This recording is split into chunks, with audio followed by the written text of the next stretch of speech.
السلام علیکم ورحمۃ اللہ وبرکاتہ۔ خط مفتی تقی عثمانی صاحب بنام مولانا سعد صاحب۔ حضرت مولانا سعد صاحب نے ایسا مفتی تقی صاحب عثمانی کے بارے میں کیا فرمایا جس کی وجہ سے حضرت مفتی تقی صاحب نے ان کو خط لکھا ہے۔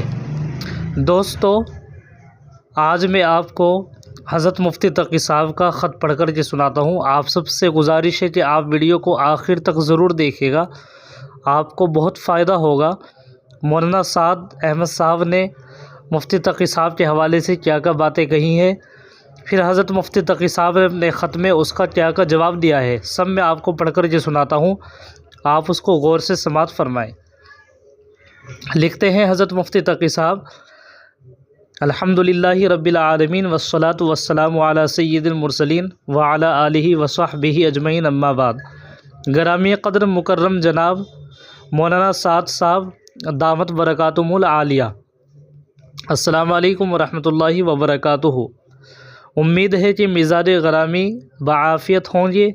بندے کا آپ سے جو تعلق ہے اس کی بنا پر وقتاً فوقتاً آپ سے مختلف مسائل پر مکاتبت کرتا رہا ہے، لیکن اس وقت یہ مکتوب ارسال کرنے کی وجہ یہ ہے کہ میرے پاس بعض دوستوں نے آپ کی کچھ تقریریں صوتی شکل میں بھی، یعنی آواز کی شکل میں بھی اور تحریری شکل میں بھی بھیجی ہیں، جن میں آج جناب نے میری طرف یہ منسوب فرمائی ہے کہ انفرادی دعوت ہر مسلمان کی ذمہ فرض عین ہے۔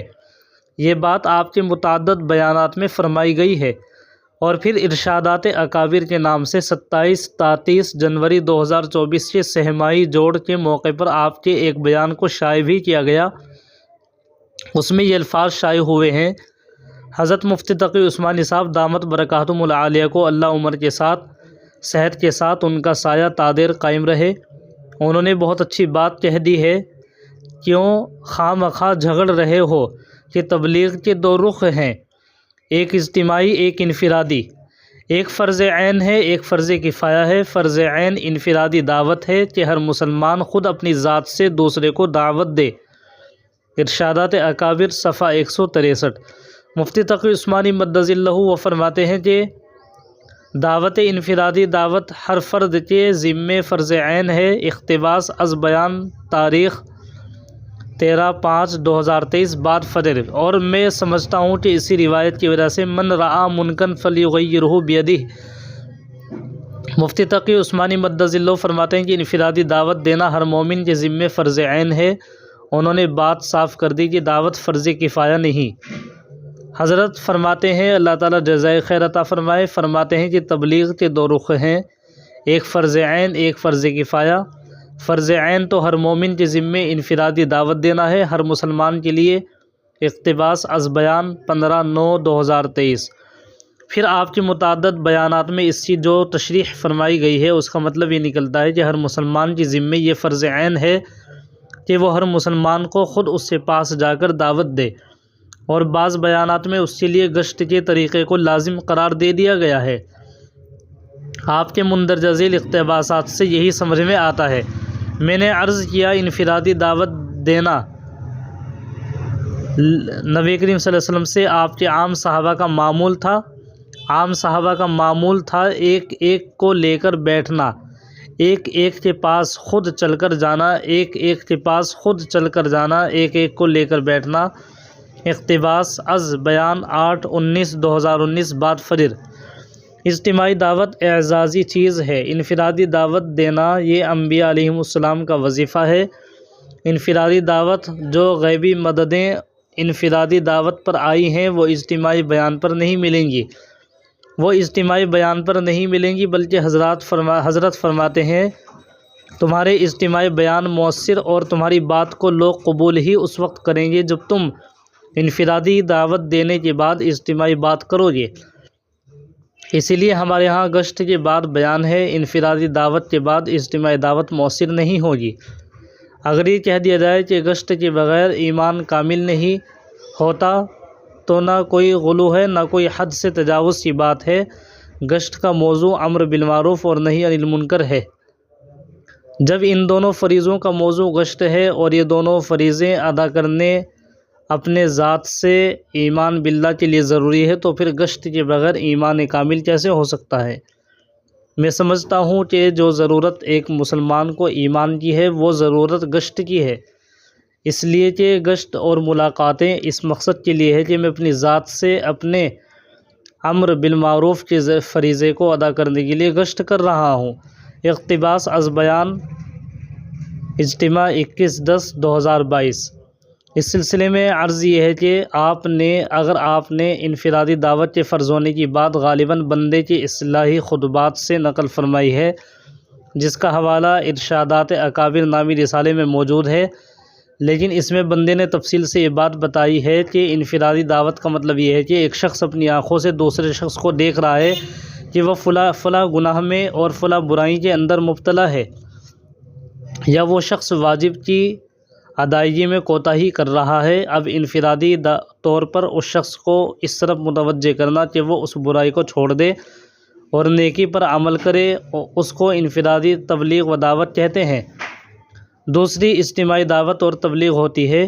اس کا مطلب یہ ہے کہ کوئی شخص ایک بڑے مجمع کے سامنے دین کی بات کہے، ان کے سامنے وعظ و تقریر کرے یا ان کو درس دے، یا اس بات کا ارادہ کرے کہ میں کسی فوری سبب کے بغیر دوسروں کے پاس جا کر ان کو دین کی بات سناؤں گا اور دین پھیلاؤں گا، جیسے ماشاءاللہ ہمارے تبلیغی جماعت کے حضرات کرتے ہیں کہ لوگوں کے پاس، ان کے گھروں پر، ان کی دکانوں پر جا کر ان کو دین کی بات پہنچاتے ہیں۔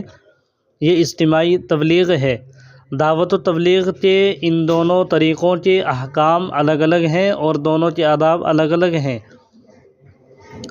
اجتماعی تبلیغ فرض عین نہیں ہے بلکہ فرض کفایہ ہے، لہٰذا ہر مسلمان پر فرض نہیں ہے کہ دوسروں کے پاس جا کر وعظ کہے یا دوسروں کے گھر پر جا کر تبلیغ کرے، کیونکہ یہ فرض کفایہ ہے۔ اصلاحی خطبات جلد 8 صفحہ 29۔ دوستو، یہ اصلاحی خطبات حضرت مولانا مفتی تقی صاحب عثمانی کی لکھی ہوئی ہے۔ بندے کی اسی کتاب میں انفرادی دعوت کا واضح مطلب تفصیل کے ساتھ بیان کر دیا گیا ہے، اور اس کا حاصل وہ ہے جو نبی کریم صلی اللہ علیہ وسلم کے اس ارشاد میں مذکور ہے۔ اس ارشاد کا خلاصہ یہ ہے کہ جس انفرادی دعوت کو فرض عین کہا گیا ہے، اس کا مطلب یہ ہے کہ ہر انسان پر فرض ہے کہ وہ اپنے ماتحت لوگوں کو نیکی کا حکم دے اور برائی سے روکے۔ نیز اگر کسی شخص یا اشخاص کو اپنے سامنے کوئی خاص برائی کرتا ہوا دیکھے تو اس برائی کے وقت اس کو بقدر استطاعت بھلائی کی دعوت دے، جیسا کہ حدیث معروف من رعا منکم منکرا الخ میں بیان فرمایا گیا ہے۔ اس کا یہ مطلب ہرگز نہیں ہے کہ ہر شخص پر یہ فرض عین ہے کہ وہ لوگوں کے گھر جا کر اسے دعوت دے، جیسا کہ آپ کے مذکورہ بیانات کا تاثر بن رہا ہے۔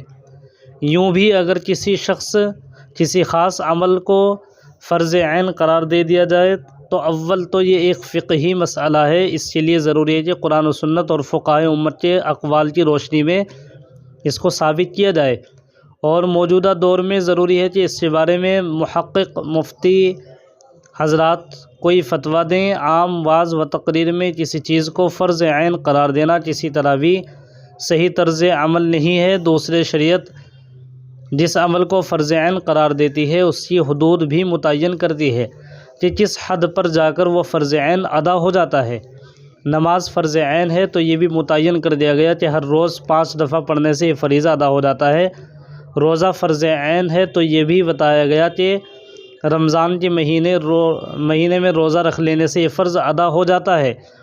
زکوٰۃ فرض ہے تو بتا دیا گیا کہ 40واں حصہ دینے سے فریضہ ادا ہو جائے گا۔ حج فرض ہے تو بتا دیا گیا کہ عمر بھر میں 1 مرتبہ حج کر لینے سے ذمہ داری پوری ہو جائے گی۔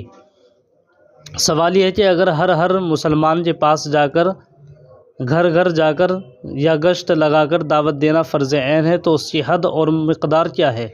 کتنے لوگوں کو دعوت دینے سے فرض ادا ہوگا؟ کتنی مرتبہ گشت کرنے سے ذمہ داری پوری ہوگی؟ سال میں کتنی مرتبہ، مہینے میں کتنی مرتبہ، ہفتے میں کتنی مرتبہ، اور گنتی اور کتنی دیر کے لیے یہ اعمال انجام دینے سے فریضہ ساقط ہوگا؟ ظاہر ہے کہ اس کی کوئی حد نہ آپ نے مقرر کی ہے نہ کی جا سکتی ہے، لہٰذا اس کو فرض عین قرار دینا کسی بھی اعتبار سے قابل قبول نہیں ہے۔ الحمدللہ تبلیغی جماعت بحیثیت مجموعی بہت قابل تعریف کام کر رہی ہے، اور اس میں کام کرنے کی ترغیب دینا بہت مفید ہے۔ ہم خود بھی بفضل تعالیٰ مسلمانوں کو اس کی ترغیب دیتے ہیں، لیکن اس کے لیے یہ کیا ضروری ہے کہ اس سے خاص مروجہ طریقے کو فرض عین قرار دیا جائے۔ افسوس ہے کہ جماعت کے مختلف واعظین کی طرف سے اس مسئلے میں حدود سے تجاوز کیا جاتا ہے، اور اس پر اکابر علماء کرام کی طرف سے کئی بار جماعت کے اکابر کو متوجہ بھی کیا گیا ہے، لیکن آئے دن اس قسم کے تجاوز کی اطلاعات ملتی رہتی ہیں، جن سے یہ خطرہ ہوتا ہے کہ خدا نخواستہ یہ ایک فرقہ بن کر نہ رہ جائے۔ ہو سکتا ہے کہ آپ نے فرمائی کہ آپ نے اس طریقے کو صراحتاً فرض عین نہیں کہا، لیکن ان بیانات سے عمومی تاثر یقیناً یہی بنتا ہے۔ اس قسم کے عمومی بیانات کی اطلاع مجھے بکثرت ملتی رہتی ہے، اور اپنے بعض تحریروں یا تقریروں میں بندے نے اس کی تردید بھی کی ہے، لیکن اب جب کہ یہ بات میری طرف نامکمل بلکہ غلط طریقے سے منسوب کی گئی ہے اور شائع بھی ہو گئی ہے، اس لیے میں ضروری سمجھتا ہوں کہ اپنی طرف سے اس نسبت کی واضح الفاظ میں تردید کر کے صورتحال واضح کروں۔